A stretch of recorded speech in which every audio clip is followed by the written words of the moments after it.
Sakay siya sa kasamahan niya. Kasi pag weekend talaga, ang hirap maghanap ng ano. Unang rental.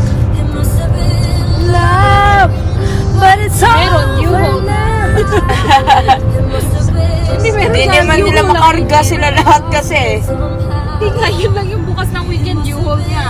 Oo. Pag-snow. Oh, di ba? Pero pag winter ba?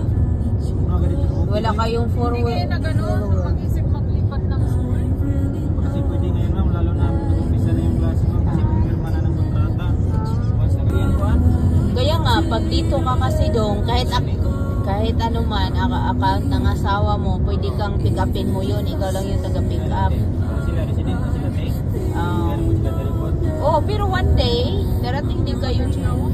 Banda.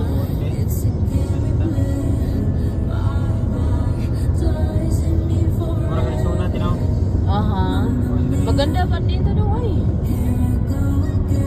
Mas nauting bagat, may dali lagi tayo, datlog kayo. Oh, Jude, pag wala kang four-wheelers dito, then ako, mag-snow agad.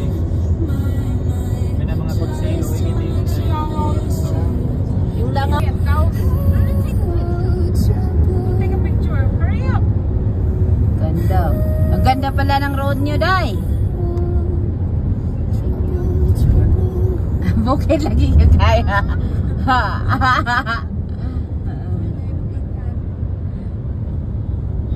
Bukid. Bukid na bukid talaga dahil lahat bukid. Hindi nga siya nagkamali. Oo, totoo naman pala. Sabi ni Greg, iwanan mo lahat yan. Oo nga. Akala ko si Opia lang. Pero hindi, okay lang. Kaya ko naman yan. Sabi ni JC, iwanan ba ako? Gusto ko din naman laro. Nga, then mawindang yung utak. Nung lagi lang yung last time, di ba? Tawa ako sa kanya. Akala ko si Opia lang. Kaya kasi cute na cute siya kay Hupya. Okay lang sa kanya si Hupya. Alam mo naman.